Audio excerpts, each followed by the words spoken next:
የምታልፉበት አስቸጋሪ ነገር አልፋችሁ ስትወጡት ጌታን በሌላ ዳይሜንሽን ትተዋወቁታላችሁ።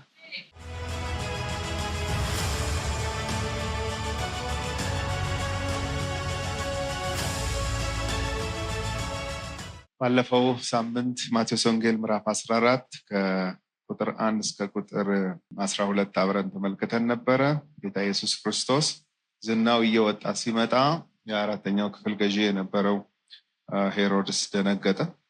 በኋላ ከዛ በፊት ያስገደለውን መጥምቁ ዮሐንስን ተነሳ እንደ መጥምቁ ዮሐንስ ብሎ መተረክ ጀመረ። እንዲሆኖ አገዳደሉ ራሱ በዚህ ቀን ነበረ። ልደት በሚከበርበት ቀን የሄሮድያዳ ልጅ ያልተጠበቀ ጥያቄ ጠየቀ። የመጥምቁ ዮሐንስን አንገት ቆርጠ በዚህ በውጭ ስጠኝ አለችኝ፣ ስለ መሐላዬ ስለ ያንን አደረግኩት ብሎ ያወራበት የተናገረበት ክፍል ነበረ።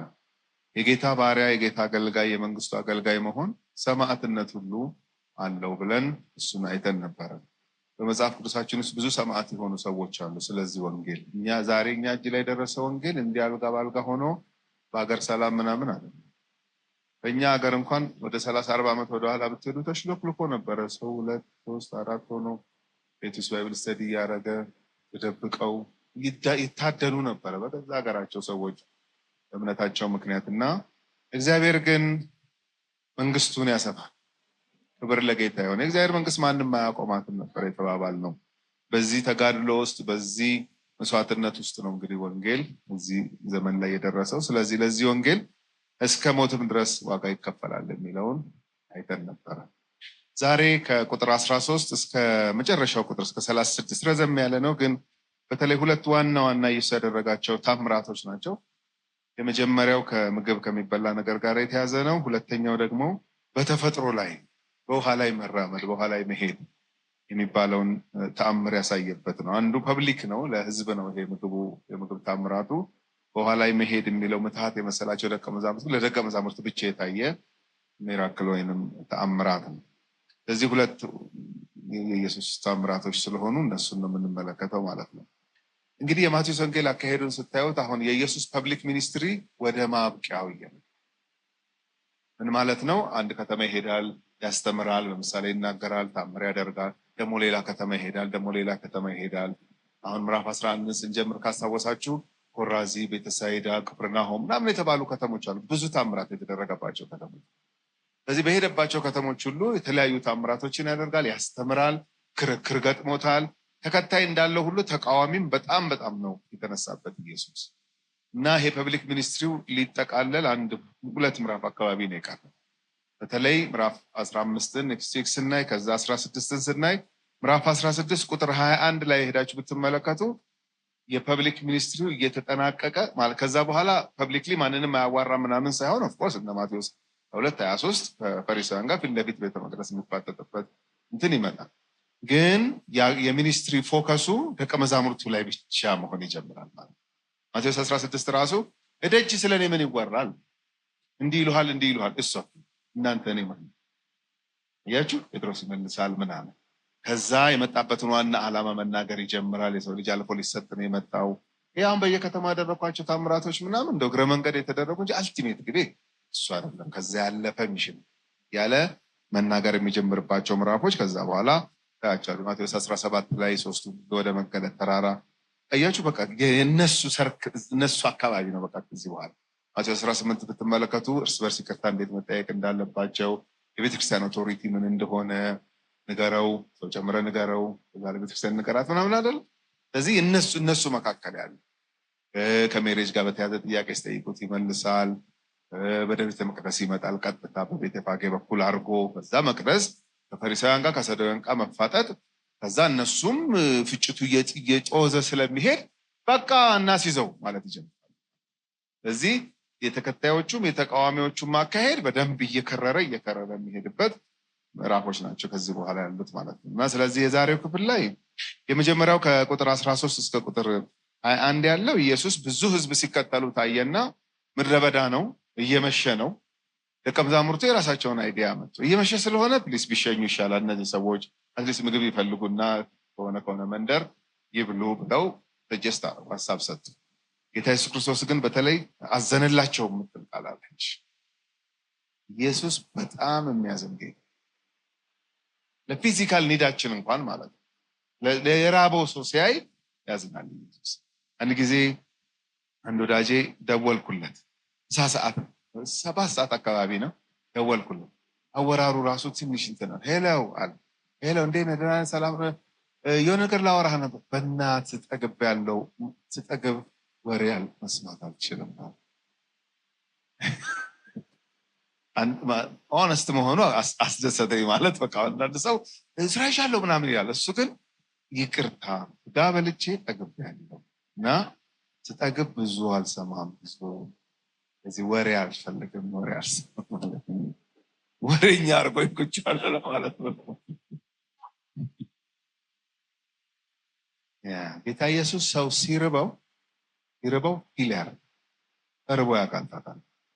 ሰው ሲርበው በደንብ ይሰማዋል። ላንብብላችሁ ከቁጥር 13 ጀምሮ የሆነውን።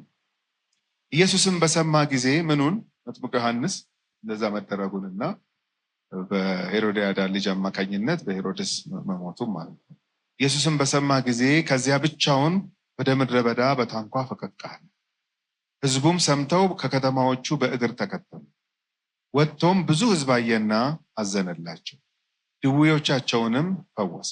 በመሸም ጊዜ ደቀ መዛሙርቱ ወደ እርሱ ቀርበው ቦታው ምድረ በዳ ነው፣ አሁንም ሰዓቱ አልፏል፣ ወደ መንደሮች ሄደው ለራሳቸው ምግብ እንዲገዙ ሕዝቡን አሰናብት አሉት።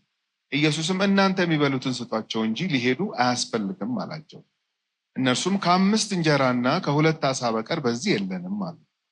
እርሱም እነዚያን ወደዚህ አምጡልኝ አላቸው። ሕዝቡም በሳር ላይ እንዲቀመጡ አዘዘ። 5ቱንም እንጀራና 2ቱንም ዓሣ ይዞ ወደ ሰማይ አሻቅቦ አየና ባረከ።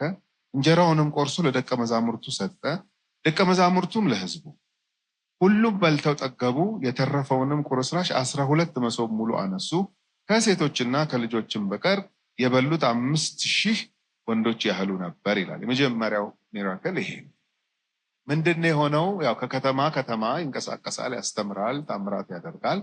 አሁን ወደዚህ ስፍራ ፈቀቅ ብሎ ለብቻው ነገር ለመሆን ፈልጓል። ይሄ አንዱ ልምምዱ ነው። ታውቃላችሁ ጌታ ኢየሱስ በሌሊት በቀንም እንዲህ ፈቀቅ ብሎ ለብቻው የሚያሳልፈው ጊዜ። ይሄ አንዱ የሚያሳየን ነገር ምንድን ነው?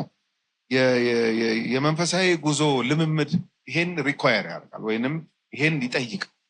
ሁልጊዜ ሰው መሆናችን ለብቻ መሆን በጣም አስፈላጊ እና ብቻውን ይሆን ፎከስ ያደርጋል፣ አባቱ ጋር ያወራል። አሁን ደቀ መዛሙርትን ሊመርጥ ሲል ሌሊት ሙሉ ሲጸልይ ነው እና በጸሎት ስፍራ እንደዚህ ለማሳለፍ ልምዱ ስለነበረ ምናልባት ለደቀ መዛሙርቱ እንግዳ አይሆንባቸውም ይሄ ነገር እና በዚህም ጊዜ እንደዛ ነበረ። ህዝቡ እሱ ፈቀቅ አለ፣ ወደ ምድረ በዳ ፈቀቅ አለ ብቻውን። ከዛ ህዝቡም ሰምተው ከከተማዎች በእግር ተከተሉት። አስቡት፣ በእግር ወደዛ እሱ ወዳለበት ምድረ በዳ መከተል ማለት ፖስት አድርጓቸዋል እነዚህ ሰው። ዛሬ አሁን የትራንስፖርቴሽን እንትን አለ ምን፣ በእግር መጓዝ ቀላል አይደለም። ተጉዘው እስቲ በቃ እርፍ የሚልበት ቦታ እንድረስና አገኙ እና እሱም አያቸው፣ እንደተከተሉት አይቶ ወጥቶም ብዙ ህዝብ አየና ይላል። ይሄ ብዙ ህዝብ ስንት ይሆናል ነው እንግዲህ መገመት እንችላለን። አንዱ የተመገቡት ስንት ናቸው? 5000 የወንዶች ቁጥር ብቻ አዳልት ማለት ነው። ኢቭን ወንድ ህፃንም ካለ አልተቆጠረም፣ የአዳልቱ ቁጥር ነው። ስለዚህ ሞስት ፕሮባብሊ እንግዲህ ወንዶቹ አዳልቶቹ ከሆነ 5000 የነበሩት በጊዜ ነው የሚያገባው አይሁድ በዛን ጊዜ። ስለዚህ ሚስቶች ሊኖሩ ይችላሉ፣ 5000 ጨምሮ ልጆች ሊኖሩ ይችላሉ። እንደው ከአንድ ፋሚሊ አንዳንድ ልጅ እንኳን ከዛ በላይ ነው ኦፍኮርስ ልጅ የሚወለደው። ስለዚህ እነሱን ብጨምሯቸው ክሎስ ቱ 15000 ሰው አለ ማለት ነው። ስለዚህ አሁን 15000 ሰው ሲከተለው እያየ ምን ሰሩ መጣችሁ ምናምን ሌላቸው አንቺ ይስባል። የእሱ ማንነት ይስባል። አስተምህሮቹ ተመራቶቹ ሰው በደንብ አድርጎ ይስባል። ስለዚህ አያቸው። ክሎስ ቱ 15000 ሰው አይቶ ሊያዝንላቸው ነው የሚችለው። ብዙ ህዝብ አየና አዘነላቸው፣ ድውዮቻቸውንም ፈወሰ። እንግዲህ በላዩ ላይ ያለ ቅባት አንዱ የሚያደርገው በሽተኛ መፈወስ ነው። ስለዚህ የመጡት ሰዎች ሁሉም ጤነኛ እንደሆኑ እንዳታስቡ፣ ኬዝ ያላቸው። እሺ ፊዚካል ኒዳቸውን አድሬስ ማድረግ ከጀመረ ከፈወሳቸው፣ የነዚህ ሰዎች ችግር በገላ ላይ ያለ ዲፌክት ብቻ አይደለም፣ ርቧቸው። ለምን? ቦታው ምድረ በዳ። ቾፕ ማድረግ አይቻልም ምናምን ገብቷቸዋል። ቅርብ ሱቅ እንደዚህ ምናምን ላይኖራቸው ስለዚህ እሱ ለብቻው እዛ ለመሆን ፈልጓል። እነሱ ደግሞ ተከትለው መጥተዋል እና ፈውሷቸዋል። ግን ምግብ የለም። ስለዚህ መሸ። በመሸም ጊዜ እንግዲህ ድባቡን ለማየት ሞክሩ። መሽቷል፣ ምድረ በዳ ነው፣ የሚበላ የለም። እጥረቱን በቃ መደርደር ትችላላችሁ። ኒድ አለ። አሁን እዚህ ጋር በጣም ከባድ ኒድ።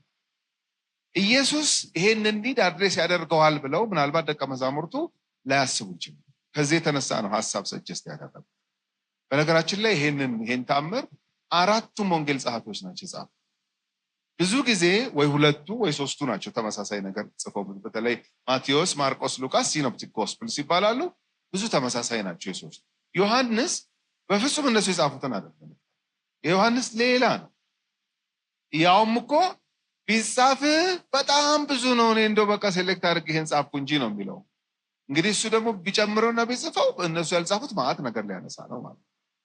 ግን በዋናነት ዮሐንስ የሚያነሳው ነገር አለ። ሰው ልመን ካለ እኔ ጻፍኩት ይበቃል። ግን እንታችሁኛል። ልመን ካለ በቂ ጽፌያለሁ።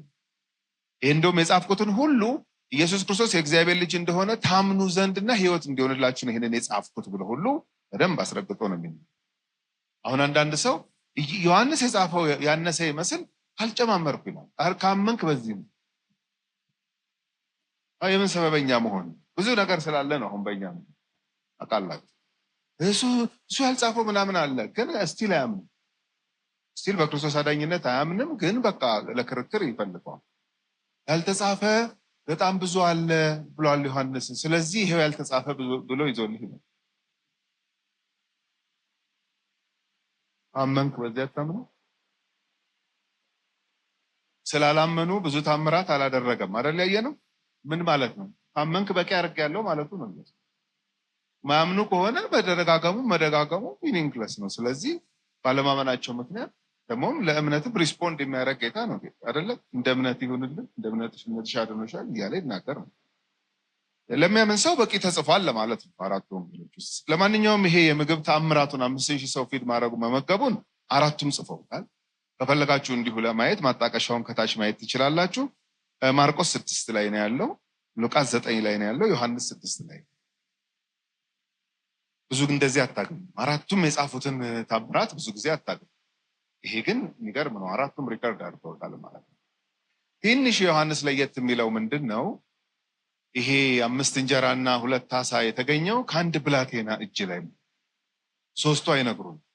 ጀስት ደቀ መዛሙርቱ ወል እንግዲህ አንተ ካልክ ለጊዜው ይኸው 5 እንጀራና 2 ዓሣ አለ ብለው አመጡ ነው። ዮሐንስ ግን ኖ እንድሪያስ ይናገራል። አንድ ልጅ አለ፣ አንድ ብላቴና አለ ይዞ የተገኘ እንዴት እንደሆነ አላውቅም ሲል አምጣው ከሱ ነው አምጣ ያለ ይባላል። እሱም ላይ ያሉ ትንሽ ጭቅጭቆች አሉ። ለማንሳት እሞክራለሁ። ብዙ አይጠቅማችሁም፣ ግን እንዲሁ ድንገት አንዳንዴ ያለ አይደለ የሆነ። ስለዚህ በመሸም ጊዜ ደቀ መዛሙርቱ ወደሱ ቀርበው ያችሁ ተጉዞ የመጣ በሆነ ሰፈር የመጣ እና አሁን ማደሪያ የሌለው 15000 ሰው አኮሞዴት ማድረግ ምድረ በዳ ላይ በጣም ከባድ ነው። ሎጂስቲኩ ብዙ፣ ማደሪያ አለ፣ ምግብ አለ፣ መጸዳጃ አለ፣ ማአት ነገር እኮ ነው ያለው 15000። ስለዚህ ደቀ መዛሙርቱ ኮንሰርናቸው ምንም የሚገባ ነው። በቃ ማናችንም ብንሆን እንደዚህ ነው የምናስብ። መፈወሱንስ ፈውስ ግን ይሉታል። ሄዷል ይሉታል። አይ ነው አንተ አይ ነው የምትለው ሁሉን ነገር እንግዲህ እኛ ደግሞ ዊዶን ነው ዘቻን ምክንያት ሰዓት ያለ ምድረ በዳ ነው። ልብ አድርግ። አይ ነው መሽቷል። አይ ነው ምግብም የላቸውም። አይ ነው አይ ነው እንዴት ነው እንደዚህ ነው እንትኑ አቡ ሊሆን የሚችለው። በመሸም ጊዜ ደቀ መዛሙርቱ ወደሱ ቀርበው ቦታው ምድረ በዳ ነው። ይሄን አያውቀው እሱ ራሱ እኮ ነው ሄደው ተከትለው ሄደው ነው። እንደውም እነሱ ለቦታው አሁን ስለቦታው ለሱ መንገር አያስፈልግም። ግን ጭንቀታቸውን ነው ምን ያችሁ። እኛም እኮ በህይወት እንደዚህ አይነት ነገር ውስጥ እኮ እናል እልም ያለ ምድረ በዳ። በነገራችን ላይ እጥረት ማለት የምን ፈልጌ ጤና ፈልጌ ፋይናንስ ብትፈልግ የሰው አንዳንድ ጊዜ ሰው መሀል ሆነህ እንኳን ራሱ የሰው እጥረት ይገጥማል። አሁን አንዳንድ ሰው መጥቶ ምን ሆንኩ ነው የምትዩ? እኔ ነኝ የማውቀው የሆንኩት እንደዚህ ተከበሽ ሁሉም ይል ሰዋል። እኔ ምን ልበል ሁሉም ይል አንቺ ፈለግሽውን በይ። እኔ ነኝ የማውቀው ይላል። እጥረት ነው፣ ዞሮ ዞሮ እጥረት ነው። የብዙ ነገር እጥረት ምድረ በዳ ነው። ስለዚህ እነዚህ ሰዎች በላ የላቸውም፣ ደክሟቸዋል፣ እየመሸ ነው፣ ምድረ በዳ ነው እና ይሄንን ነገር አምጥተው ኢየሱስ ነገሩት እና ምድረ በዳ ነው፣ ሰዓቱ አልፏል። ወደ መንደሮች ሄደው ለራሳቸው ምግብ እንዲገዙ ህዝቡን አሰናብታል። ምክንያቱም እሱም ብለው ነው የመጡት። አሁን እንድሪያስ ምናምን ገፍተር አድርገው አንተ ሂድ እንጂ በቃ ተፈወስክ አይደለም ምናምን ሊሉ አይችሉም። እነዚህ ሰው ሲዋዛ ነው እንዴ? እኔ አንተ ጋር ነው የመጣሁት፣ እኔ እሱ ጋር ነው የመጣሁት። በነገራችን ላይ ያለ ሰው አለ። አንድ ሰው ሉቃስ 18 ላይ አንድ አይነ ስውር ጠየቀ። ኮሚኒኬት የሚያደርገው መስማት ምናምን ነው፣ ማየት አይችልም። አይነ ስውር እና ድምፅ ሲበዛ ምናምን ኢየሱስ በዛ ሲያልፍ ጠየቀ። ማን ነው የሚያልፈው አለ። ምን ልትሆን ነው አሉት። መሆኑን እኔ ነኝ የማውቀው። ማን ነው የሚያልፈው አለ። የዳዊት ልጅ ነው አሉት። አር ዩ ሹር? አዎ እኔ ልመናችሁ እኔ አላየሁትም፣ ግን ልመናችሁ እኔ የዳዊት ልጅ ነው። ምን ልትሆን እጮሃለሁ አለ። የዳዊት ልጅ ሆይ ማረኝ ሲል የዳዊት ልጅ እያለ የዮና ልጅ የዘብዴዎስ ልጅ ምንድን ነው ያስጮሃል አሉት። ምን አገባ? እኔ አንተን ጠርቻለሁ። እኔ የጠራሁት የዳዊት ልጅ ነው። ሄደ እሱማ የዳዊት ልጅ አለው ካለም ጉዞር በለው ልደግም ነው አለ። ደገመ። የዳዊት ልጅ ሆይ ማረኝ አለ። መጣ የዳዊት ምንድን ነው የምፈልገው አለ። ማየት ነው የምፈልገው አለ። አየ ከእነሱ ጋር አብሮ ብዙ ሸረኛ። አንተ ለጮህኮ እንግዲህ ተመለ ለጮህኮ ምን ያስጮሃል? በአንተ አፍ ነው የጮህኮ። የጠራኸው የእሱን ስም አይደለም፣ የዳዊት ልጅ ነው የጠራኸው። ዲተርምንድ መሆን ጥሩ ነው ልላችሁ። ስትጮህ ዲተርምንድ ሆነ እንጂ ዝም በል የሚል ቢኖር አያገባህም። እኔ ጮሃለሁ፣ ወደ ማን እንደምጮህ አውቃለሁ። ይሰማኛል፣ ይመልስልኛል፣ ነፃ ያወጣኛል። ክብር ለእግዚአብሔር ይሁን። ለሚሰማ ጌታ ስትጮሁ ማንም ሊያስቆማቸው አይገባም። ማንም ምንም ሌላ ከባድ ነገር እኮ አይደለም የተጠየቅነው። ጩህ እኮ ነው። ጩህ። አሁን ኤርምያስ 10 እስር ቤት ሲከቱት ዝም እንዳልል ቃልህ እሳት ሆነ በውስጤ አለ። ስናገር ግዞት ቤት ይከቱኛል፣ ምን ይሻለኛል ሲል አሁንም ጩህ። እዚህም ውስጥ ጩህ። ክብር ለእግዚአብሔር። ስለዚህ እነዚህ ሰዎች ሄዱ ከዚህ ሊሏቸው አይችሉም። እነሱም ብለው አይደለም የመጡት፣ ኢየሱስም ብለው ነው የመጡት። ኢየሱስም ማግባባት ነው የሚችሉት። በቃ ምን ይመስላል? ምድረ በዳ ነው፣ ሰዓት ሄዷል፣ የሚበላ የለም። ስለዚህ እኛ ጋር ያለው መፍትሄ ሄድ ብለው በመንደር የሚበሉት ነገር ቢገዙ ይሻላል። ህዝቡን አሰናብታሉ። በዚህ ሰዓት እንግዲህ የኢየሱስን መልስ ተመልከቱ። ኢየሱስም እናንተ የሚበሉትን ስጧቸው እንጂ ሊሄዱ አያስፈልግም አላቸው። በምን አቅማቸው? 12 ደቀ መዝሙር 15,000 ሰው። አሁን ምኑን ከምኑ አድርጎ ነው የሚሉ ያችሁ። ሌላ ቦታ ቢሆን ምናልባት ሊፈለግ ይችላል። አሁን ሳምራዊቷን ሴት ሲያገለግል እኮ ምግብ አምጡ ተብለው ሄደዋል አይደለ? አለ ሰምዌር የሚገዛበት ቦታ። ይሄ ምድረ በዳ ሎጂካሊ ስታስቡት በምንም ተአምር በምንም ሊገኝ አይችልም ይሄ ምግብ እና በእርግጥ እምነት እያለማመዳቸው ነው ጌታ ኢየሱስ። እንደዚህ አይነቱን ሚራክል በመጽሐፍ ቅዱስ ውስጥ የመጀመሪያ አይደለም። በነገራችን የምግብ ሚራክል የመጀመሪያ አይደለም። በብሉይ ኪዳን መጽሐፍት ውስጥ ቢያንስ 2-3 ማውጣት ትችላላችሁ። አንዱ ዘጸአት ምዕራፍ 16 ላይ እግዚአብሔር በተአምር መና የመገበበት ሚራክል ነው።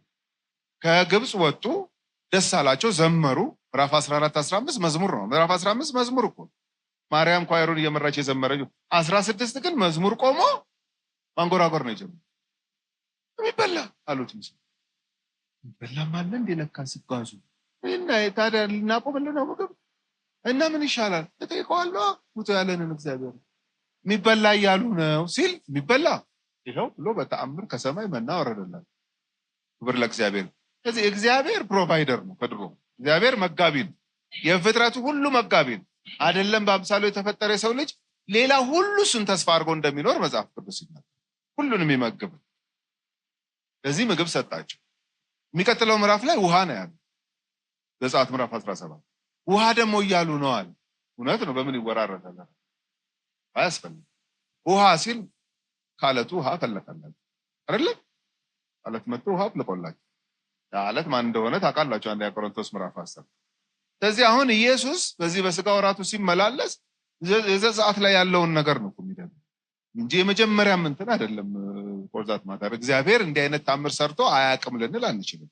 ሲሰራ የኖረ አምላክ። ሌላው ማጣቀሻውን ማየት ትችላላችሁ እዚህ ጋር ሁለተኛ ነገሥት ምዕራፍ 4 ከቁጥር 42 እስከ ቁጥር 44 ቁጥሩ ነው እንጂ የሚያንሰው እንደዚህ አይነት ሚራክል ተደርጓል። ኤልሳ የእግዚአብሔር ነብይ ኤልሳ ላንብብላችሁ። ሁለተኛ ነገሥት ብዙ ሰዓት ስለማይወስድ ብናነበው ጥሩ። ሁለተኛ ነገሥት ምዕራፍ 4 ከቁጥር 42 እስከ ቁጥር 44 እንደዚህ ይላል። አንድ ሰውም ከበዓል ሻሊሻ የበኩራቱን እንጀራ 20 የገብስ እንጀራ የእህልም እሸት በአቁማዳ ይዞ ወደ እግዚአብሔር ሰው መጣ፣ ወደ ኤልሳ ማለት ነው። እሱም ይበሉ ዘንድ ለሕዝቡ ስጣቸው አለ። ልክ ኢየሱስ ደቀ መዛሙርቱን እንዳለ።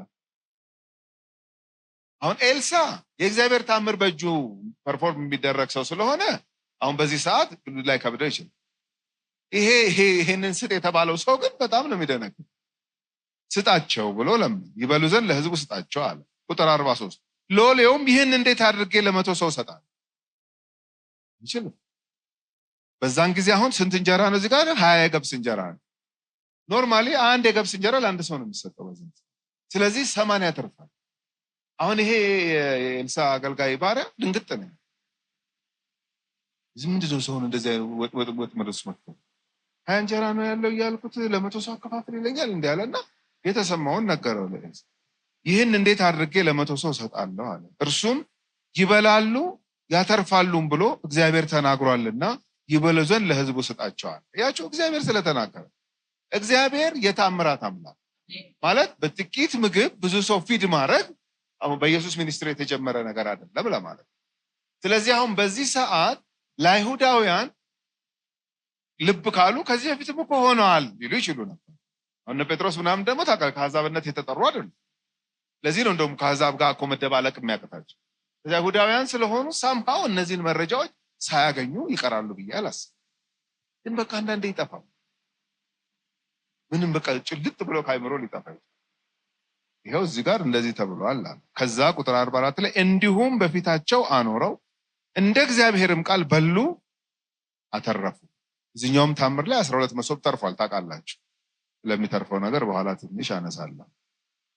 አንዳንዴ በሉ አተረፉም የምትለው ሮንግሊ ምን ስለምትደረግ በኋላ ለማንሳት እሞክራለሁ። ልመለስ ወደ ማቴዎስ 14። ከዛ እንደዚህ ብለው አሰናብታሉት። ኢየሱስም እናንተ የሚበሉትን ስጧቸው እንጂ ሊሄዱ አያስፈልግም አላቸው። እነርሱም ከ5 እንጀራና ከ2 ዓሣ በቀር በዚህ የለንም አሉት። እንዳልኳችሁ ዮሐንስ ወንጌል ምዕራፍ 6 ቁጥር 9 ላይ ሄዳችሁ ብትመለከቱ እንድሪያስ ምን ይላል? አንድ ብላቴና ይዞ ተገኝቷል። ለምሳቃ እንደማለት ነው። በቃ እንግዲህ እናቱ ጧስ ሲወጣ ቋጥራለ ሰታው ሊሆን ይችላል። እና እንዲህ ቼክ ሲደረግ ምን አለ ሲባል ያ ብላቴና ይዞ ተገኘ። ከፈት ሲደረግ 5 የገብስ እንጀራ አለ፣ 2 ዓሣ አለ። እንድሪያስ እዚህ ጋር አንድ ብላቴና ይዞ ተገኝቷል አምጡታል። አሁን አንዳንዶች የጌታን ታምር ላለመቀበል ሲሉ ምን ይላሉ? ይሄንን አይ ታምር ሰርቶ አይደለም ኢየሱስ። መቼም ታምርን መቀበል የማይፈልግ ሰው የማይፈነቅለው ድንጋይ ነው። ምንም ሊል ይችላል። ምንም ሊል ይችላል። ልክ ይሄ ልጅ እናቱ ምሳቃ እንዳስያዘችው ሁሉም ሰው ምሳቃ ይዞ ነበር። ግን ሁሉም የራሱን ለመብላት ነው እንጂ የሚፈልገው ሼር ማድረግ አይፈልግም። ልክ ልጁ የያዘውን ሲሰጥ ሁሉም ከሱ ትምህርት አገኘና ተከፋፍለው ነው እንጂ የበሉት 5000 ሰው በፍጹም ሊመገብ አይችልም ኢየሱስ ብለው የሚከራከሩ ሰዎች አሉ። ቴዎሎጂያንስ በሌላው ዓለም ያሉ የመጽሐፍ ቅዱስ ትምህርት ቤት መምህራን በዚህ የሚከራከሩ ሊሆን አይችልም ይላሉ። ኦኬ እንደዛ ከሆነ መናም አላበላም ማለት ነው። እና ታዲያ ቀና ይፈጃቸውም ነበር። እንዴት አድርገው ነው ታዲያ የሚባለው? እንዴት አድርገው ነው የሚነሱ? እንግዲህ ልካድ ካለ አንድ ሰው የጌታን ታምራት ሁሉን ነው በቃ የሚክደው ማለት እና ከሱ ተምረው ነው እንጂ ይሄ እንደዚህ አይደለም ብለው የሚከራከሩ አሉ። ለኛ ለምናምን ምንም አንስቼላችኋለሁ ከዚህ በፊት የዮናስን ታሪክ አንስተው የሚከራከሩ ዮናስ የአሳ ነባሪ ሆድ ውስጥ የሚለው እኔ አይዋጥልኝም ሲል ሰውየው ግን ምን አለ? አሳ ነባሪ ዮናስ ሆድ ውስጥም ካለኝ አምናለሁ መጽሐፍ ቅዱስ ብቻ ይበለኝ እንጂ እኔ ምንም ችግር የለብኝም ብሎ የመለሰለት አንድ ፕሮፌሰር እንዳለ አንብቤያለሁ።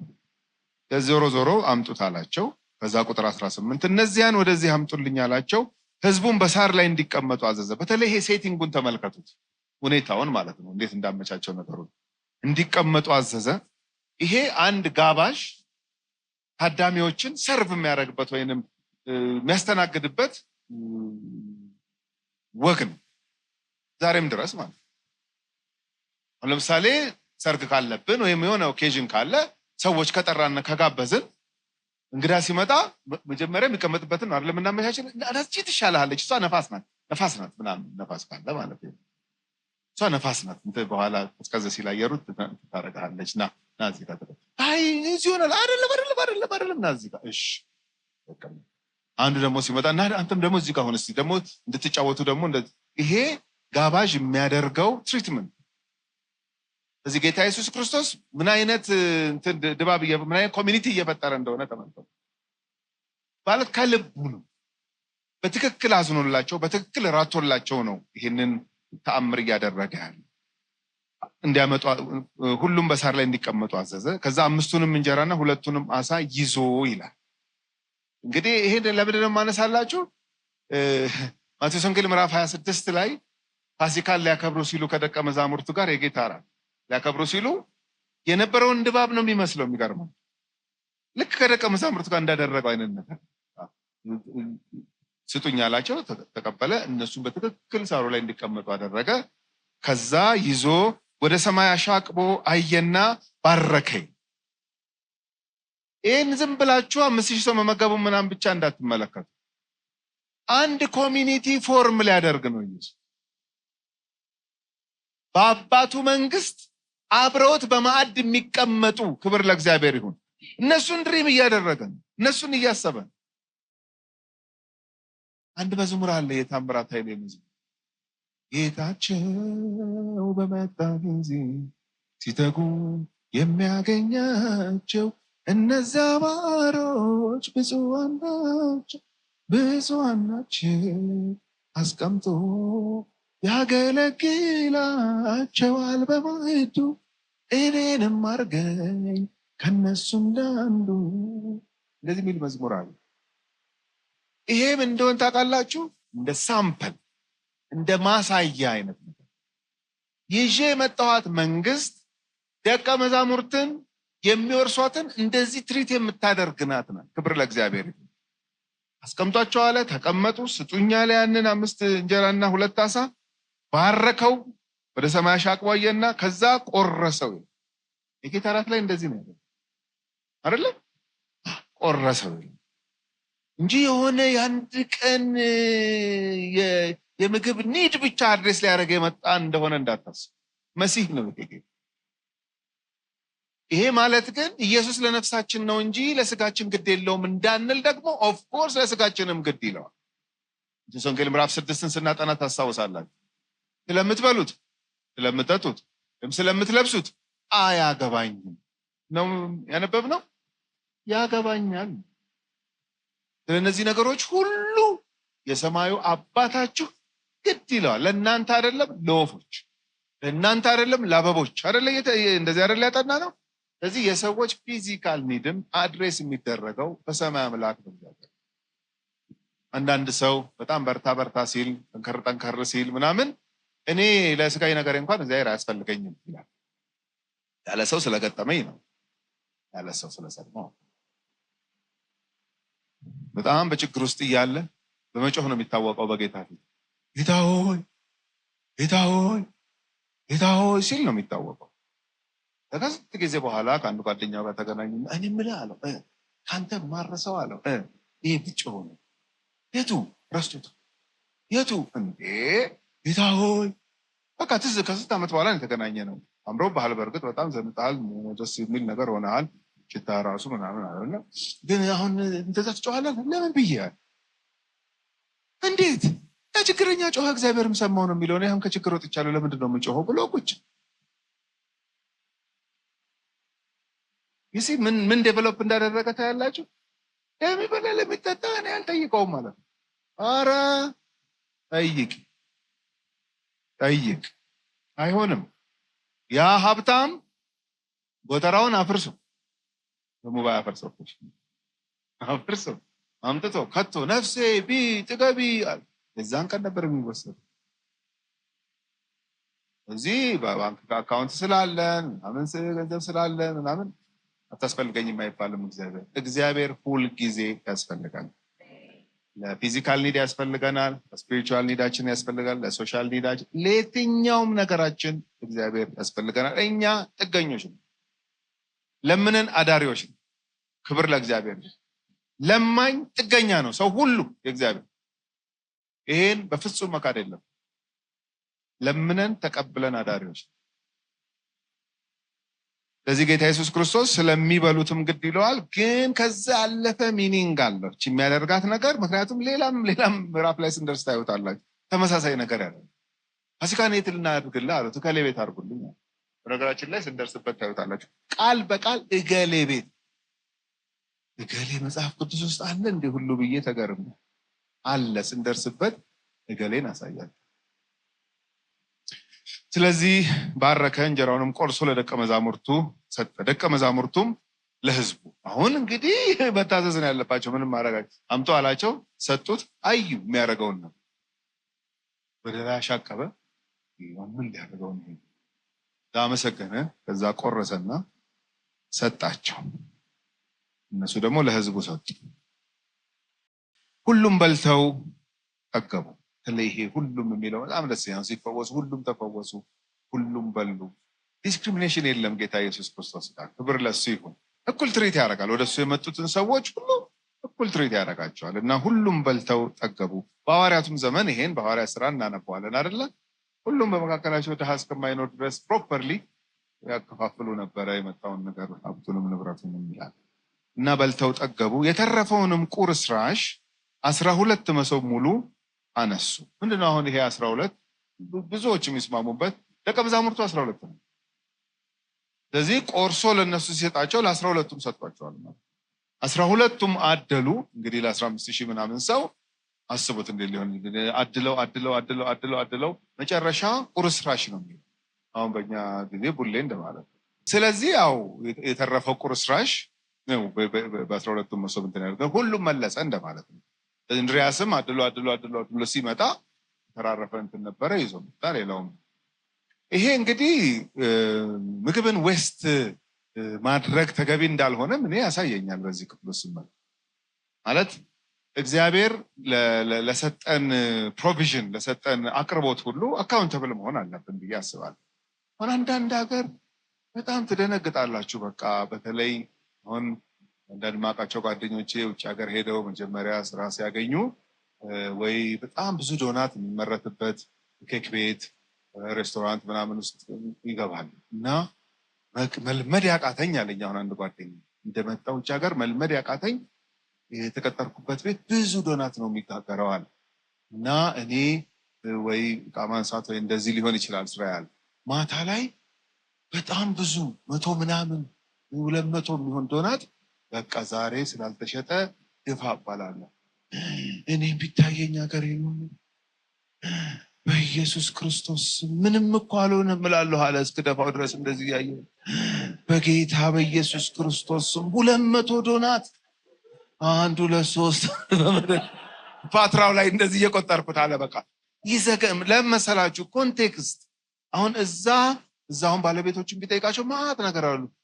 ይሄንን ለሰው ብናበላ ኢንሹራንስ እንትን ያደርገናል ያስከፍለን። እኛ ኢንሹራንስ የለ ምን የለ አስቡት። አሁን ይሄኛ አይገባንም ለኛ እና ይነግሯቸዋል፣ ከዚሁን ይነግሯቸዋል። የካደረ እንደዚህ ነው የሚሆነው፣ እዛ እንደዚህ ከሆነ ሱቃችን ይታሸጋል፣ እንደዚህ ያስጠይቀናል። አይደለም አሁን ይሄንን ነው ስጂ እንደው ለቸገረው ብሰጥ አትችልም ሊደፋ እኮ ነው። ይደፋ ማለት እንዲህ ከምደፋው እንዲህ ይዤ አይቻልም። ለማስታረቅ አቃተኝ አለ። በቃ አቃተኝ። በቃ ንስሐ ሁሉ ገባለሁ አለ። ደፍቼ ወደ ቤት ስገባ ንስሐ እየገባሁ ጌታ ሆይ 200 ዶናት ደፋው፣ ኧረ እባክህ ይቅር በለኝ ምናምን። እኔ አሁንም አይገባኝ 200 ዶናት መድፋት ምናምን እኔም አይገባኝ። በቃ እኔ አሁን ለዚህ መልስ አይገባኝ። ከገባኝ ሌላ ቀን ጠይቁኛላችሁ እንጂ እኔ አይገባኝም። በቃ አያችሁ፣ አሁን 12 መሶብ ሙሉ አነሱ ነው እንጂ የሚለው በተኑት አይደለም የሚለው አይደለ? ምናልባት ይሄ የሚሰጣቸው ሰዎች ሊኖሩ ይችላሉ ነው።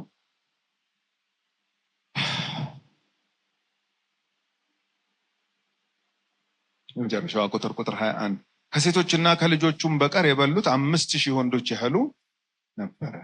በዋናነት አሁን ይሄ ምንድነው ዋና ሐሳቡ ካላችሁ እኔ ፊዚካል ኒድን አድሬስ ከማድረግም ባለፈ ኢየሱስ የህይወት እንጀራ መሆኑን ያሳያል። በተለይ ዮሐንስ 6 ላይ ሄዳችሁ ብታዩት ይሄን ታሪክ ከዛ ጋር ነው የሚያገናኘው።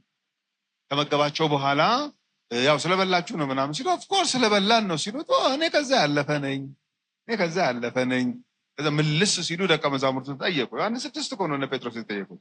ያው 5000 ሰው ሄደ ታውቃላችሁ። አዎ ሄዷል። በጣም እርግጥ ያንተ ንግግር ነው የመለሳቸው ሳይሉ አይቆሩም በሆዳቸው እነ ጴጥሮስ።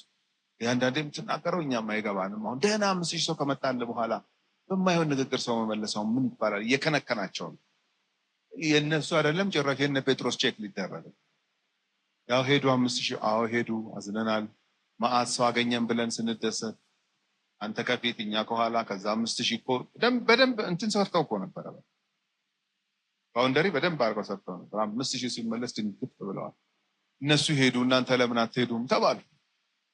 ጴጥሮስ እግዚአብሔር ሲረዳው ወዴት አለ ማለት ወዴት ይኬዳል? ለምን ደግሞ አትሄዱት? እኔ ጋር ብቻ ያለ ሌላ ጋር ብትሄዱ ማታገኙት። አሁን ምግብ ሌላ ጋር ብትሄዱ እናገኛለን። አሳጥማጆች ነበር።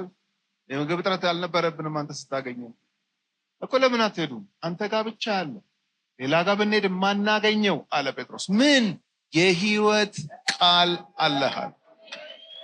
ክብር ለእግዚአብሔር ይሁን። የምር ነው። ሌላ ጋር ማንም የሌለው ማንም ጋር የሌለ።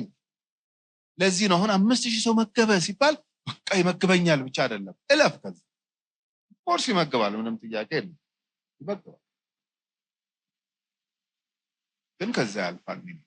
ኢየሱስ የህይወት እንጀራ ሆኖ መምጣቱን እንድንረዳ እንድንደረደር ወደዚህ መረዳት እንድንመጣ ያደርጋል። ሌላው ጌታ ኢየሱስ ታምር ሰሪ የተቀባ ነው። ወደ ምኩራብ ገብቶ ስጡኝ አላቸው። ጥቅልሉን አይደለ ሲገልጠው ስለሱ የተናገረ ቃል ነው። ኢሳይያስ ላይ ያለው የእግዚአብሔር መንፈስ በእኔ ላይ ነው። ይሄ ስለኔ ነው አለ። ለድሆች ወንጌልን ሰብክ ዘንድ፣ ለታሰሩት መፈታትን፣ ለዕውሮች ማየትን አይደለም የሚለው ቀብቶኛል። ስለዚህ የተቀባ ወጥቶ ፕራክቲስ ማድረግ ነው እንጂ ምን አሁን ስትይኝ የተቀባ አልመስልም እስቲ በጎንየኝ እያለ እንትን ማድረግ አለበት እንዴ? በፍጹም ወጥቶ ፐርፎርም ማድረግ ነው። ስለዚህ ታምር ሰሪ ስለሆነ ጌታ 5000 መመገብ ይችላል። እንክት አድርጎ መመገብ ይችላል። ይሄም ነው ትርጉም። ሊትራሊም ስንመለከተው ተአምሩ የምር ነው፣ እውነት ነው። 5000 ሰው በተአምር ምን አድርጓል? መግቧል። ቀድሞም በመና ህዝቡን የመገበ አምላክ ነው ጌታ። ቅድም እንዳሳያችሁ ሁለተኛ ነገሥትም ላይ እንደዚሁ ቁጥሩ ትንሽ ቢሆንም 20 የገብስ እንጀራ 100 ሰው ተመግቧል በተአምር። ይሄው እዚህ ጋር መግብ ነው ኢየሱስ ታምር ሰሪ። ሌላው ሩህሩህ መሆኑን ነው የምንመለከተው። አዘነላቸው ስለ ማቴዎስ ወንጌል ምዕራፍ 9 ላይ ሄዳችሁ ትመለከቱ። አዘነላቸውና ነው። ስለዚህ የምናመልከው ጌታ የምናልፍበት ፔን የሚሰማው ጌታ ነው ማለት ነው። ዕብራውያንም ጸሐፊ ነው የሚነግረው አይደለ? ከኃጢአት በስተቀር በነገር ሁሉ እንደኛ ስለተፈተነ የሚራራልን ሊቀ ካህን ያለን ኢየሱስ ይራር እና ፊዚካል ኒድ ሲኖረን የሚበላ ስናጣ ሊጠየቅ የሚችል ጌታ ነው። እኔና እናንተ ጌታ ማለት አናፍረውም ጌታ። አሁን ሰው ልናፍር እንችላለን አይደል? በቃ አሁን ተክቤያለሁ ይላል አሁን ተርቦ ሰው አይደለ? በተለይ ከሀገራችን ወደ ሰሜን እንደዛ ነው የሚባለው። አሁን ብዙ ጊዜ ስለሆነ አልናገርም። ኤኒዌይ ብቻ ተክቤያለሁ ይባላል ተርቦ ማለት ነው። በፍጹም በጌታ ፊት እንደዛ መሆን የለም። መግደርደርም የለብንም። ያለንበትን ሁኔታ በግልጽ በጌታ ፊት መንገርና ከሱ ረድኤትን መጠየቅ ተገቢ ነው። የደቀ መዝሙርም ወግ ነው ለማለት ነው። ወደሚቀጥለው ተአምር። ይሄ ደግሞ ፕራይቬት ነው ወይም ለደቀ መዛሙርቱ ብቻ የታየ ነው። ህዝቡ የለም። አሁን ይሄኛው ድርጊት ሲካሄድ ማለት ነው። ወዲያውም ህዝቡን ሲያሰናብት ሳለ አያችሁ፣ አሁን ተለያየ ማለት ነው። አሁን እንግዲህ ህዝቡ ሄዶ የሚያወራውን ማሰብ ትችላላችሁ። እኛ እኮ ደቀ መዛሙርቱ ሊያሰናብቱን ነው ብለን እንትን ስንል እሱ እኮ ነው የደረሰልን። የሚገርም ነው። አንተ አበላን እኮ በጣም የሚገርም ነው። ደግሞ እኮ ተረፈ እያሉ ነው እንግዲህ ወደ መጡበት ከተማ ሄደው ዝናውን የሚያወሩ። በነገራችን ላይ ማቴዎስ 14 ሲጀምር በሄሮድስ መደንገጥ ነው አይደል የሚጀምረው? ዝናው እየወጣ በመሄዱ። ለምን የኔ ዝና ነው መውጣት ያለበት የሱ አይደለም ነው። ይሄ ምዕራፍ ሲያበቃ ግን የኢየሱስ ዝና ወጣ ነው። የእግዚአብሔር መንግስት ትገሰግሳለች። የእግዚአብሔር መንግስት ማንም አያስቆማት። ክብር ለእግዚአብሔር ይሁን። ስለዚህ ህዝቡን አሰናበተና አሁን ደግሞ በግል ከደቀ መዛሙርቱ ጋር ሊሆን ወዲያውም ህዝቡን ሲያሰናብት ሳለ ደቀ መዛሙርቱ በታንኳይቱ ገብተው ወደ ማዶ እንዲቀድሙት ግድ አላቸው። ይኸውላችሁ ኮማንዱን ትእዛዙን የሰጠው ጌታ ኢየሱስ። የዚህ ጉዞ ሐሳብ አመንጪ እንድሪያስ አይደለም፣ ያዕቆብ አይደለም፣ ጴጥሮስም አይደለም፣ ከደቀ መዛሙርቱ አንዱም አይደለም። ይህንን ሐሳብ ያመነጨው አሁን አንዳንድ ጊዜ የምር ጌታ ተናግሮን ጌታ ብሎን መንገድ ከጀመርን በኋላ እንጠራጠራለን። በራሴ ሐሳብ ነው የገባሁበት ነገር ሲያደርግ አይቼ ነው ከማናንሻለሁ አንሳለሁ ብዬ ነው። ብዙ ግራ ማጋባት ውስጥ እንገባለን። መፍትሄው ምንድን ነው ካላችሁኝ፣ ነገሩን ስንጀምር ማን ነበር ኮንቪንስ ያደረገ? መጀመሪያ ሰማኋት ያልናት ድምፅ ጋር ነው መመለስ። በእርግጠኛነት የሰማሁትስ ከጌታ ነው ካለን በቃ አትፍራ፣ እግዚአብሔር ይቀይረዋል ነገር። ክብር ለእግዚአብሔር ይሁን። እንዲሄዱ እሱ ነው የነገራቸው። በታንኳይቱ ገብተው ወደ ማዶ እንዲቀድሙት ግድ አላቸው። ያውም እኮ ግድ አላቸው፣ እንደ እንትን እኮ አይደለም። እንዴት ነው ወደዛ መሄድ ትፈልጋል? አንዳንደኛ ልጆቻችን ምጣ ይሄ አይስክሪም መብላት ትፈልጋል እንላለን። አሁን አንዳንድ ጊዜ እንድናዝናናቸው ስንፈልግ፣ በእርግጥ እነሱ እኛ ሳንላቸውም ግን አለ አንዳንድ ጊዜ ገብቷቸው ይሆን ፀጉሩን መቆረጥ ትፈልጋል። ምርጫውን ለነሱ ሰጥተናቸው ኧረ አላደገም ካሉ ኦኬ ሲያድግ አይ ዛሬ እኔ እንትን መብላት አልፈልግም፣ ኦኬ ስትፈልግ ንገረኝ ምናምን ብለን እንኳን ይሄ ግድ ነው ያላቸው ማለት ግድ ነው በቃ ወደ ማዶ እንሂድ። ግን ግድም ብሏቸው ሐሳቡ ከሱም መንጭቶ መሀል ላይ ድንጋጤ ሊያጋጥም ግን ይችላል። ስንጀምር የነበረ ጌታ መሀል ላይም ከኛ ጋር ነው። ክብር ለእግዚአብሔር ይሁን። ስለዚህ ወደ ማዶ ይሄዱ ዘንድ ግድ አላቸው። ህዝቡንም አሰናብቶ ይጸልይ ዘንድ ብቻውን ወደ ተራራ ወጣ። ያችሁ ድጋሚ ለብቻው መሆን በቃ ይሄ መንፈሳዊ ጉዞ አሉት ማለት ነው። የሆነ ለብቻ የሚቆንባቸው ጊዜ ይሄ ሲባል ደግሞ እንደው በጣም ከሰው የማይገጥም ኦድ የሆነ ሰው ለመሆን ደግሞ አይደለም። ያው መቼም ኤክስትሪም ሁሌ አለ ታውቃለህ፣ በጣም ኤክስትሪም አለ።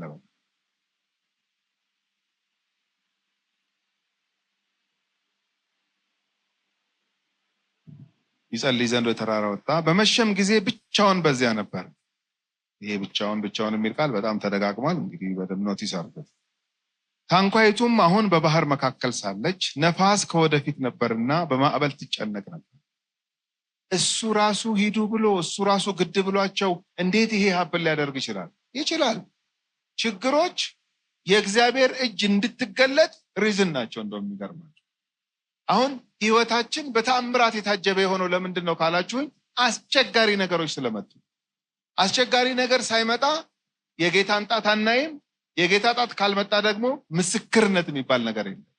አሁን አንዳንድ ሰው በየሳምንቱ ቢመሰክር ደስ ይለዋል፣ ጌታ ያደረገለትን በየሳምንቱ። መንገዷን ግን አይፈልጋል። በቃ መንገድ ጠልቶ ምስክርነት የለም። ግልጽ ነው። እየሰማችሁ ነው?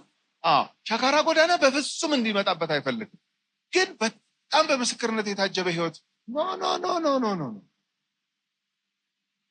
ለመመስከርና የጌታን ጣት አየሁኝ ጌታ ከዚህ ጉድ አወጣኝ ለማለት የመንገድ ምርጫውን ለጌታ መተስ ግድ ያላቸው እሱ ነው። ታዘዋል፣ መንገድ ጀምረዋል። ከፊት ለፊታቸው ግን በጣም የሚያስጨንቅ ማዕበል ተነሳባቸው። ከሌሊቱም በአራተኛው ክፍል ይላል። ምንድነው የሌሊቱ አራተኛ ክፍል?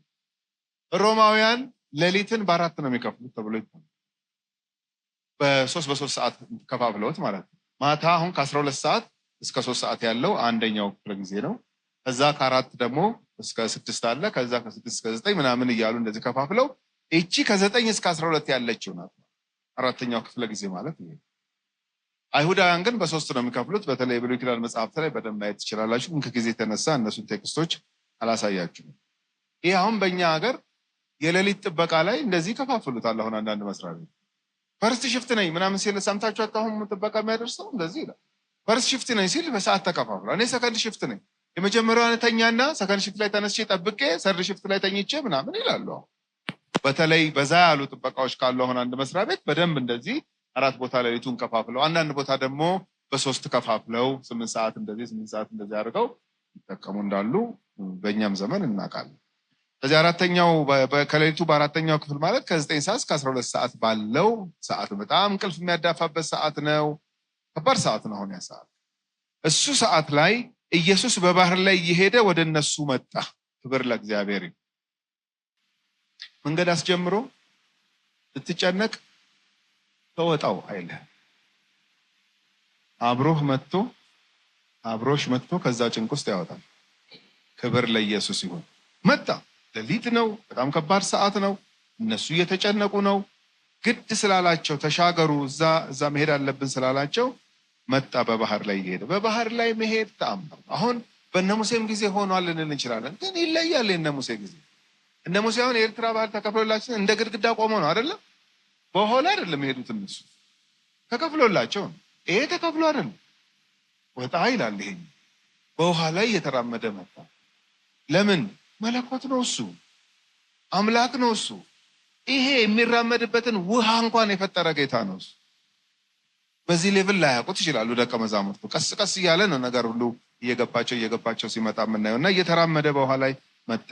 ከዛ ደቀ መዛሙርቱም በባህር ሲሄድ ባዩት ጊዜ ምትሃት ነው አሉ። ይሄ ጎስት ነው፣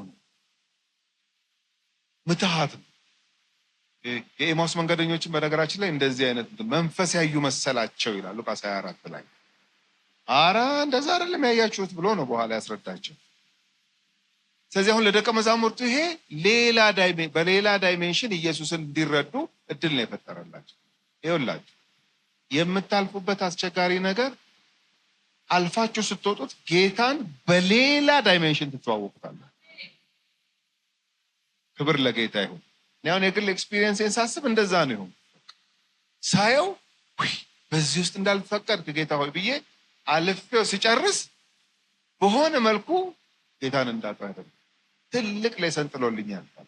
ስለዚህ ምን ዴቨሎፕ ማድረግ ጀመርኩኝ በሂደት የሆነ ነገር ሲመጣ ወይ ደግሞ በዚህ በምን ልተዋወቀው ይሆን ከጌታ ጋር ወይ በታጋሽነቱ ወይ በመሐሪነቱ ወይ ባዳኝነቱ ወይ ነው በቃ። ከዚህ ለደቀ መዛሙርቱ ምትሃት መስሏቸው ደንግጠው ነበረ። ታወቁ፣ በፍርሃትም ጮሁ። እስኪ ጮሁ ድረስ ማለት ነው።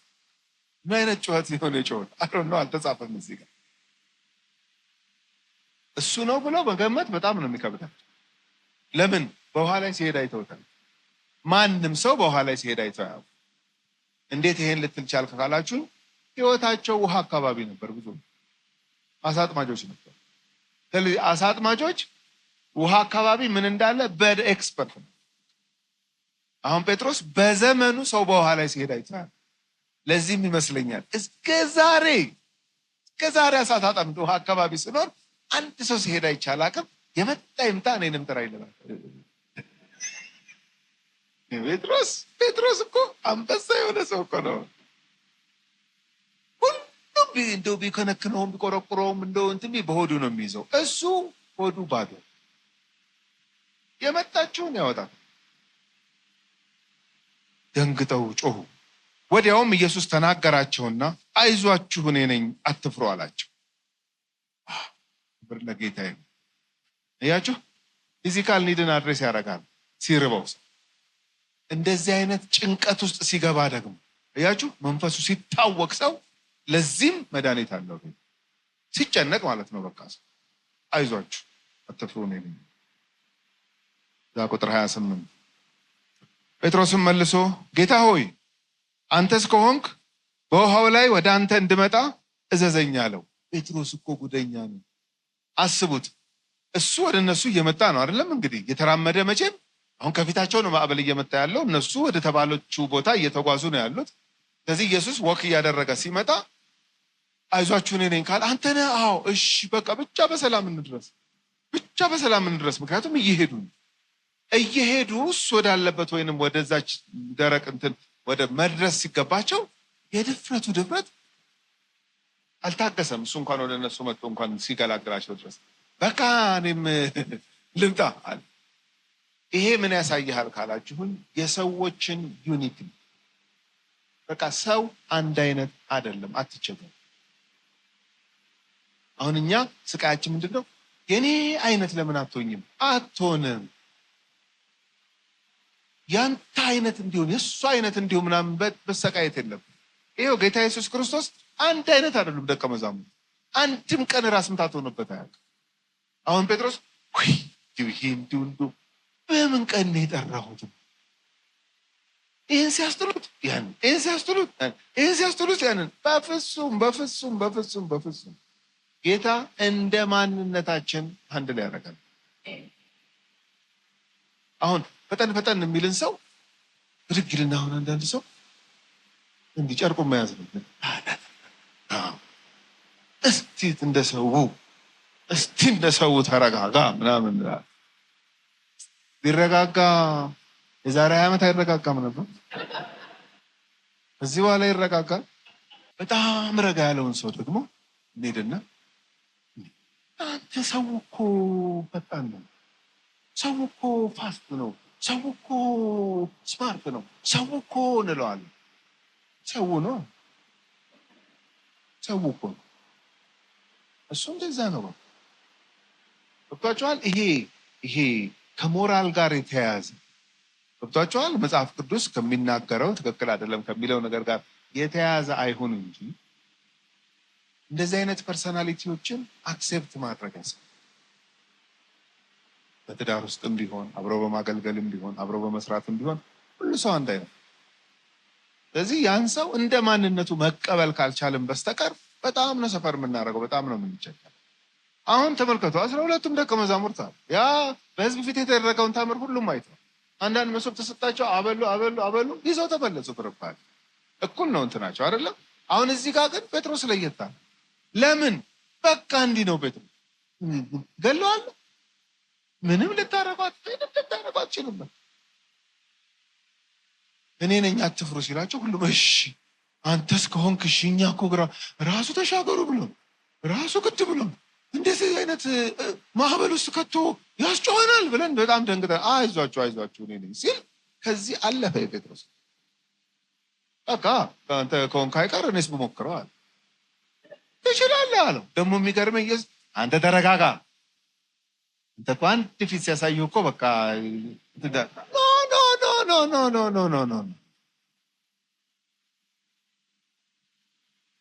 እና ምን ልትል ፈልገህ ነው ካላችሁ ቢ ዩርሰልፍ ሰምታችሁ አይደለ? ራሳችሁን ሁኑ። ፈጠን የምትል ከሆነ ቀጥል። ረጋ ካልክም ረጋ በል በቃ። አሁን ረጋ ያለ ሰው ራሱ አስቡት 60 ዓመቱ ላይ ብድግ ብሎ ቢፈጠን እኛ ራሱ አንደነግጥም። ረጋ ሽትና ምንድነው እንዴ አስለምደን አይሆንም። ኧረ አይሆንም። አሁን አስቡት እኔ አሁን እዛ ጋር ብመጣ ይሆናል። ስለዚህ ቢ ዩርሰልፍ ድምፅ ቀጠን ያለ ከሆነ ይሁን ለማጎርነን አትጨነቅ። እነሆ እንዳትል እነሆ በል በቃ እነሆ። ቢ ዩርሰልፍ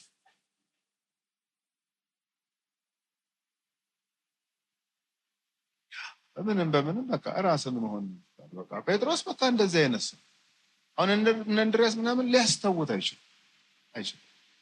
ለኢየሱስ ያልከነከነ ማንነት ለማንም ሊከነከን አይችልም።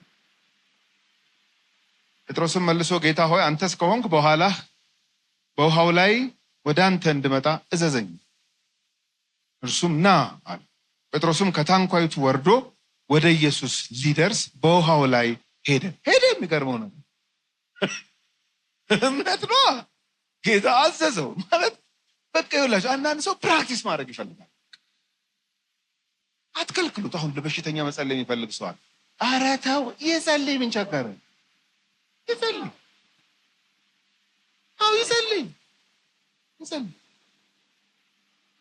ለምን ትከለክለዋል? ይጸልይልን። እያለቀሰ ይጸልይ።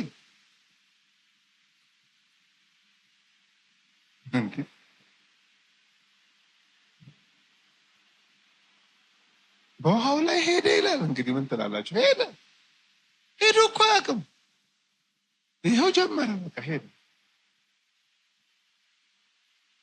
ይሄ እኮ ለወደፊት እኮ በጣም ይጠቅመዋል እኮ ይሄን አገልግሎት እውነት በጣም እኮ ይጠቅማል። ብዙ ነገር ነው ፌስ የሚያደርገው።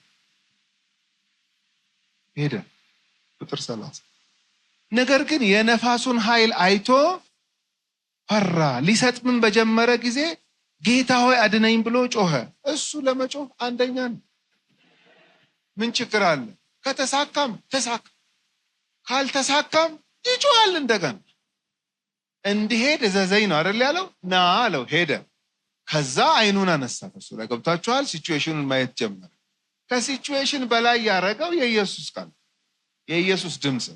ግን there are times በትክክል እግዚአብሔር ተናግሮን ጀምረን መሃል ላይ ብዙ ማዕበል፣ ብዙ ቀውስ ሊገጥመን ይችላል። ምንድነው መድኃኒቱ? ያስጀመረህን ጌታ አይንህን ከፍተህ ማየት። የነገረህን መጀመሪያ የነገረህን። አሁን አንዳንዴ በጣም ኦድ በሆነ እንትን እግዚአብሔር አስተምርሃለሁ የሚል መልእክት ያመጣላችኋል። አረ እኔ ምንም የለኝም፣ ግድ የለህም አስተምርህ እኔ ካልክ እሺ ብላችሁ ደብተራችሁን አዘጋጅቱ፣ ቦርሳችሁን አዘጋጅቱ፣ ትምህርት ቤት ትገባላችሁ። ከዛ ገና የመጀመሪያው ሴሚስተር ክፍያ ሲባል ምንም የላችሁ። ጉዴ ፈላ፣ ጉዴ ፈላ፣ ጉዴ ፈላ፣ ምን ይሻለኛል? አስተምርሃለሁ ያለህ ጌታ ይከፍል። ከየት አታውቀውም፣ ከየት ምንጭ እንደሚያፈልቅ እሱ በቃ የተናገረውን ያደርጋል። ግን አይተናል፣ በህይወታችን አይተናል። ክብር ለሱ ይሁን። እንደው ካልጠበቃችሁት ምንጭ አፍልቆ ማለት ነው። ስለዚህ አሁን ጴጥሮስ የሄደውስ በምንድን ነው? በእውቀቱ በችሎታው አይደለም። ጌታ ና ስላለው። ውሃው ለምን አላሰጠመውም? ና የሚል ድምፅ ከጌታ አፍ ስለወጣ። ስለዚህ ያስኬደው ጌታ የተናገረው ቃል። አሁን ጌታ የነገረውን ረስቶ ሁኔታውን ሲመለከት ግን መስጠም ጀመረ። ደስ የሚለው ግን እሱ ምንድን ነው? ይጮሃል። ይው የሚጮህ ሰው ተስፋ አለ። ውጣ ሁሉን ነገር ለምን ትሞታለህ? ጩህ። አንዳንድ ሰው በተለይ ይገርምኛል። የኛ ሀገር እንትን ነው ማት ነገር እያለፈበት ይበለኝ እኔ ይበለኝ እየጎረጎረኩ ነው የድሮውን እንትን ሁሉ። ያኔ ደግሞ የሰራሁት ግፍ ራሱ ይለቀኛል እንዴ? ይበለኝ። እንትኑስ ቢሆን ይበለኝ ብለኸው ጭራሽ ጠርተኸው ፈቅደህለት ና በለኝ ብለህ ደቁሶ ነው የሚለቅ። ስለዚህ ምን ይሻላል? አይበለኝ፣ አይድረስብኝ፣ አጠገቤም አይምጣ። እማቀው ነገር የለም ነው እንጂ ማለት ያለብን። እማቅል ነገር የለም ነው ማለት ያለብን። ጭራሽ ተጋብዘዋለህ እንዴ? ይበለኝ ሊልህ እኮ አሰብስፎ እኮ ነው ያለው ስንት ነገር። የምን ይበለኝ ነው? እኔ ከየት እንዳመጣ ነው አላውቅም። በጣም ነው በቃ ይዘገንነኝ። የምን ይበለኝ መጮህ ነው እንጂ በከሳቼ ምናምን አላለበት። አሁንም ወደ ጌታ ነው ይጮህ። አድነኝ ጌታ ሆይ አድነኝ ብሎ ጮህ። ወዲያውም ኢየሱስ እጁን ዘርግቶ ያዘውና፣ ክብር ለኢየሱስ ይሁን። መንገድ አስጀምሮ አይጥልህም። መንገድ አስጀምሮ አይጥልሽም። በምን አይነት ሁኔታ ውስጥ እንደምታልፈው አላውቅም። አሁን እዚህ ጉባኤ ውስጥ ያላችሁ ወንድሞቼና እህቶቼ ግን የእግዚአብሔር ቃል እውነት ነው። በቃ አስጀምሮሽ ሂጂ ብሎሽ ተናግሮሽ መሀል ላይ ለገጠመሽ ችግር እኔ ያገባኝም አይልሽም። ያገባኛል ብሎ እጅሽን ነው የሚይዘው። ኢየሱስ እጁን ዘርግቶ ያዘውና አንተ እምነት የጎደለ ስለምን ተጠራጠርክ አለው። አያችሁ ችግሩ ይሄ ነበር። አምነህ እኮ ነው መንገድ ጀምረህ እኮ ነው ወክ እኮ አድርገሃል። ዋላ አድርገህ እኮ አታውቅም። ጀምረህ ነበር። ለምን ተጠራጠርክ አለ። ሌሰን እንዲያገኝ ኢቭን ደቀ መዛሙርት በጥርጣሬ ውስጥ ሲሆን ሰው ከጌታ አንዳች ሊቀበል እንደማይችል እንዲያውቁ ነው። ይሄንን ሌሰን ሊተወጣ ስለተጠራጠርክ ነው ስለጎደለ ነው እንጂ ትችል ነበር። ወቅቱ ቁጥር 32 ወደ ታንኳይቱም በመጡ ጊዜ ነፋሱ ተወ። ግድ ነው ሄሊዮ ይተዋል። አሁን ያስጨነቃችሁ ነገር ይተዋል። ክብር ለጌታ ይሁን። ይሄ ማለት ኮምፕሊትሊ ይቆማል ማለት ሌላ ነው የሚመጣው። ማስተር ታረጋላችሁ። አንዳንድ ችግሮች ላይ ታውቃላችሁ፣ ማስተር ነው የምታረጉት። በቃ ለምን ደጋግሞ ስለነካችሁና ስላለፋችሁበት በሱ ምንም አያረጋችሁ። ሌላ ነው የሚመጣው በአቅማችሁ ልክ እንደገና ደግሞ ሌላ ነገር እና ተወ። በታንኳይቱም የነበሩት በእውነት የእግዚአብሔር ልጅ ነህ ብለው ሰገዱለት። አያችሁ ፕሮብሌም ጌታን በሌላ አይን እንድትረዱት ያደርጋል ያልኩት ለዚህ ልክ ይሄ ነገር ሲያበቃ እንግዲህ ሌላ ህዝብ የለም፣ ደቀ መዛሙርቱ ናቸው ያሉ። ምንድነው መጨረሻ የቀረላችሁ ሲባሉ ይሄው ዛሬ ቀረልን፣ በእውነት የእግዚአብሔር ልጅ ነው ብለን ሰገድንልን። ብር ለጌታ። ችግሮች፣ አስቸጋሪና አስጨናቂ ነገሮች ይመጣሉ፣ ይነቀንቁናል። ሲያልፉ ግን ጌታን በሌላ ዳይሜንሽን ያስተዋወቁን። በእውነት የእግዚአብሔር ልጅ ነው ብለው ሰገዱለት። በዚህ ሁለተኛው ሚራክል ይሄ ነበረ። አሁን እዚህ ጋር በእውነት የእግዚአብሔር ልጅ ነህ የሚለውን ጴጥሮስ ማቴዎስ 16:16 ላይ መለሰው። ከዚህ ኤክስፒሪየንሱ ተነስቶ አይመስላችሁ? የሰው ልጅ ማን ይሉታል? እከሌ ይሉሃል። ኦኬ እናንተ እኔ ማን ነኝ ሲል እኔ አለ ጴጥሮስ። ለምን? በውሃ ላይ ገጠመውን ያውቃላ። 5,000 ሲመግብ አይቷላ። ብዙ ያያቸው ነገሮች አሉ። አጠራቅሞ እንደዚህ በእነዚህ አመታቶች እንግዲህ በእነዚህ ቆይታዎቼ አንተን ልልህ የምችለው አለ። ከዚህ በፊት ምን ብሏል? አንተ የዘላለም ሕይወት ቃል አለ ብሏል። አጠራቅም አንተ አለው ክርስቶስ አለ። ቀጥላል የሕያው እግዚአብሔር ልጅ ነህ አለ። የስ ይሄን ግን ስጋና ደም አይደለም የገለጠ።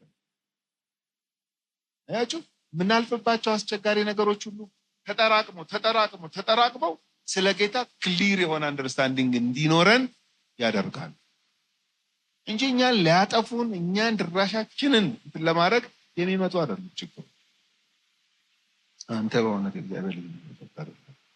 ኮንክሉዥኑን ላንሳና ልጨርስ። ቁጥር 34 እስከ 36 ተሻግረውም ወደ ጌንሴሬጥ ምድር መጡ። የዚያ ቦታ ሰዎችም ባወቁት ጊዜ በዙሪያው ወዳለ አገር ሁሉ ላኩ፣ ምክንያቱም ዝናው ወጥቷል። ሕመምተኞችንም ሁሉ ወደ እርሱ አመጡ። የልብሱንም ጫፍ ብቻ ሊዳስሱ ይለምኑት ነበር። ከየት አመጡት? ይሄን ከዚህ በፊት ሆኗል። የልብሱን ጫፍ በመዳሰስ እድናለሁ ብላ ከ12 ዓመት ጀምሮ ደም ሲፈሳት የነበረች ሴት። አያችሁ ይሄ ዝና ሁሉ ወጥ። እኛ ሌላ አንፈልግም ይላሉ። የልብስን ጫፍ ብቻ በምን አወቃችሁ? ሰምተናል። ዝናው እንዳይወጣ የተፈራው ኢየሱስ ጭራሽ ዝናው ይወጣ። ያችሁ እነ ሄሮድስ ያልፋል። ዘመናትን የሚያመጣ ደሞም የሚያፈልስ፣ ነገስታትን የሚያስነሳ ደሞም የሚያፈልስ፣ እሱ ግን ለዘላለም ጸንቶ የሚኖር የኛ ጌታ ብቻ ነው። ቢዝቱበት፣ ቢያስፈራሩት፣ እናጠፋለን እንደዚህ ቢሉ የእግዚአብሔር መንግስት እየሰፋች ነው።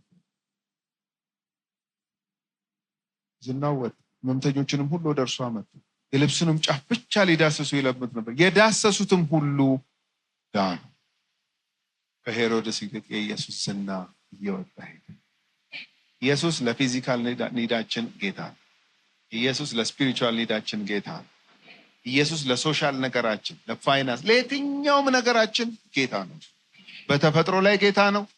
በረሃብ ላይ ጌታ ነው። በበሽታ ላይ ጌታ ነው። በሁሉም ነገር ላይ ጌታ ነው። ይሄንን ጌታ መከተል የሚያሳፍር ነገር አለ። በዚህ መንግስት ውስጥ መካተት በጣም ታላቅ ድል። እዚህ መንግስቱ ተቀናቃኝ ቢኖራት በዚህ የሚያዋክቡ ምን የሚሉ የሃይማኖት መሪዎች፣ የፖለቲካ መሪዎች በጣም ትኩረት አድርገውበት ነበር። ግን እሱ እየሰበረ ዝናው እየወጣ ነው። እዚህ የእሱ አካል የሆነች ቤተክርስቲያን ይሄ ነው ጣፋን። ምን እየገሰገሱ ነው፣ እያሸነፉ መሄድ። ክብር ለእግዚአብሔር። በቃ ለዚህ ተጠርተናል። እሱ ራሷ ነው፣ ቤተክርስቲያን ደግሞ አካሉ ናት። ይህንን የድል ጌታ ይዛ በዚህ ዓለም ውስጥ እየገሰገሰች ትሄዳለች ማለት ነው። ኔክስት ዊክ ስንገናኝ ምዕራፍ 15 እናያለን።